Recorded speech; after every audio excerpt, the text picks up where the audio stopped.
Welcome back to Only Talk Sports, where we talk sports every single day, or at least we try to. I'm your host, Jeffrey. Subscribe to the channel if you like sports content. Hit that notification bell so you never miss another video.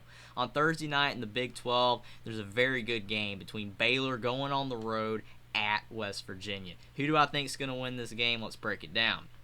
Now, Baylor, Dave Aranda is a stud coach. He's turned Baylor around, and they had a bad season a few years ago, but they've been doing a lot better. They're 3-2 and 1-1 in the Big 12 to start this season, and they've had some ups and downs. They beat Albany in Week 1, 69-10, and that was a good win. Albany's not a great team. And then they lost at BYU in overtime, 26-20. And this is when you kind of saw maybe some cracks. You thought maybe Baylor would go on the road at BYU and win. And BYU is a good team, but BYU's had some of their struggles of their own.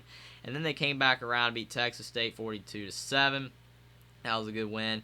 And then they beat Iowa State on the road 31-24, and you see Baylor's kind of starting to build their trajectory back up again. But then they lost to Oklahoma State 36-25, and Oklahoma State is a really, really good football team, so it's not much shame in losing to them. Quarterback Blake Shapen, 345 yards, 2 touchdowns, and 2 interceptions.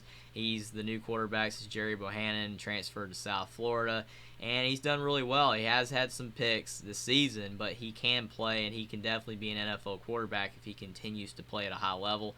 Running back Richard Reese had 85 yards and a touchdown against Oklahoma State, and he's a really good running back. I think Baylor needs to try to run the football a little bit more to take some pressure off of Blake Shapen, but Richard Reese, if he can continue to improve, will be that guy. Wide receiver Monterey Baldwin at 174 yards and 2 touchdowns. This guy is fantastic. He's 5'9", and he catches everything. He kind of reminds me a little bit of Tank Dell at Houston. He's a really good wide receiver, and he really helps Baylor's offense. On the defensive side of the ball for Baylor, linebacker Dylan Doyle had 6 tackles. Safety Devin Neal had 6 tackles. Safety Christian Morgan had 3 tackles and an interception. And linebacker Garmin Randolph had 2 tackles. So Baylor's strength, to me, is their secondary. They do need to improve on defense. They have given up some points, but the teams they have played do give up a lot of points. So Baylor, not too much shame there on their defense.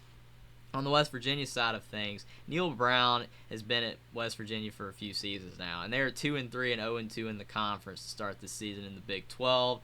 And he's kind of on the hot seat, and this season's not really starting out the way he would have hoped. It's not really improving to take him off the hot seat. They've had some interesting results. They lost in the backyard brawl game at Pittsburgh 38-31 in Week 1.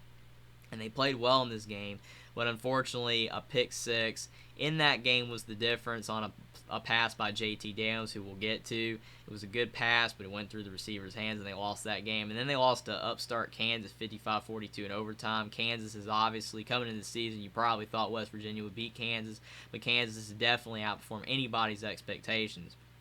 Then they beat Towson 65-7.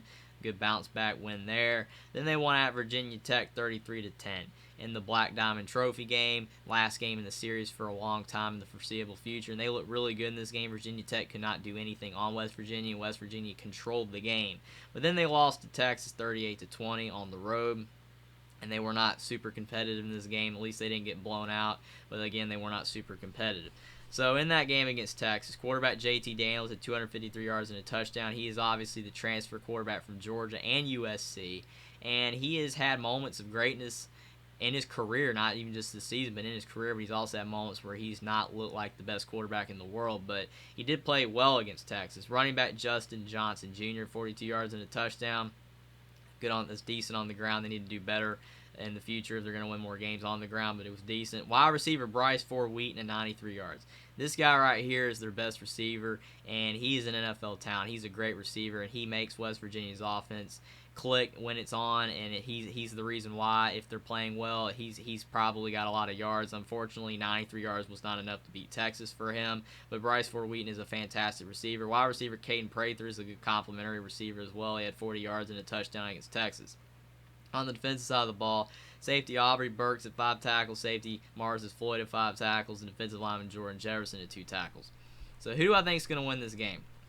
This is a very interesting game because Baylor's better than West Virginia, but it's at West Virginia. And whenever you have a game like this, it's very tough because usually you want to say you want to pick the road team because they're the better team. But again, West Virginia is a tough place to win at, and Baylor has had some struggles of their own.